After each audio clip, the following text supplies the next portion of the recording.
NEET paper मामले में, NEET परीक्षा मामले में अब एक बड़ा अपडेट, बिहार ईओयू के एडीजी को दिल्ली तलब किया गया। आगे क्या जानकारी सामने आ रही है, क्या कुछ खबर है, क्या अपडेट है? जी, इसका देखिए बता दूं कि जो नीट पेपर की जांच की जा रही है, जो एजेंसी है वो आर्थिक अपराध इकाई है। और आर्थिक अपराध इकाई ने जिन लोगों को पकड़ा था पहले दिन जब क्वेश्चन प्रश्न पत्र लीक का मामला सामने आया था, उसके बाद से ही जो आर्थिक अपराध इकाई है वो कह रही है लगातार कि क्वेश्चन पत्र मिले हैं, पहले एग्जामिनेशन के पहले एक दिन मिले हैं। और यह अब स्वीकारोक्ति भी जो है, जो अभियुक्त थे उन अभियुक्तों की स्वीकारोक्ति भी जो है वह भी सामने आई है, जिसमें उन सबने अपने गुनाहों को जो है वह स्वीकार किया है कि उनके जो गुनाह थे वो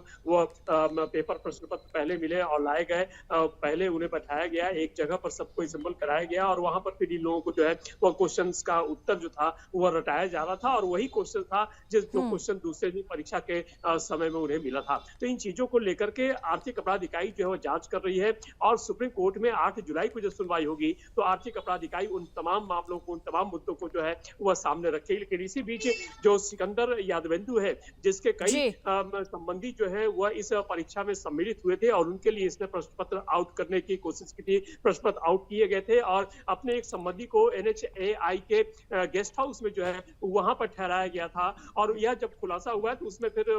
जो रजिस्टर थे, उस रजिस्टर में जो नाम था उस अभियुक्त का, जो परीक्षार्थी था, उसके नाम के बगल में जो है वह मंत्री जी लिखा हुआ था ब्रैकेट में, यानी मंत्री की सिफारिश पर। और यह जो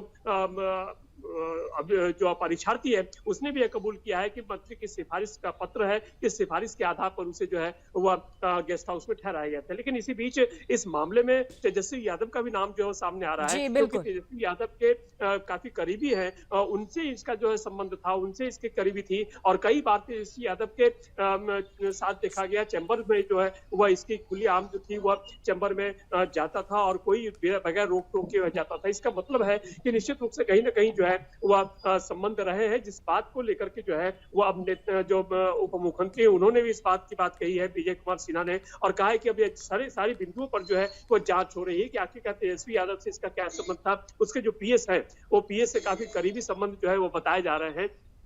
और जिस मंत्री की सिफारिश पर इसे एनएचआई का गेस्ट हाउस में ठहराया गया, ये सारी बिंदुओं का जो है, सारी बिंदुओं पर जो है जांच की जा रही है और जांच के आधार पर आगे की कार्रवाई होगी। लेकिन इसी बीच बता दूं कि जिन 13 छात्रों का जो रोल नंबर मिला था उसमें से 4 छात्र तो उस वक्त ही पकड़े गए थे, लेकिन 9 छात्र जो थे उनके बारे में सिर्फ रोल नंबर था। जिस रोल नंबर के डिटेल्स को, यानी एड्रेस को जब खंगाला गया, एड्रेस मांगा गया और एनटीए ने जो है वो एड्रेस उपलब्ध कराया, तो उन सबको जो है वो 18-19 जून को जो है वो आर्थिक अपराध इकाई के कार्यालय में अपने अभिभावक के साथ उपस्थित होने का जो है वो निर्देश दिया गया था, सम्मन जारी किया गया था। लेकिन उन 9 में से मात्र 2 छात्राएं जो है वही सम्मिलित हो सकी, वही शामिल हुई। और आर्थिक अपराध इकाई के सामने आकर के उन्होंने हालांकि इस सारी चीजों से इनकार किया है कि उनकी किसी भी सॉल्वर गैंग के साथ संलिप्तता है या सॉल्वर गैंग के साथ बात हुई थी, या फिर जो ये मामला पूरा है उस मामले में इनकी भी संलिप्तता है। इससे वो दोनों छात्राओं ने जो है वह इनकार किया है। लेकिन जिस तरीके से रोल नंबर उसके पास मिले हैं, उस रोल नंबर के आधार पर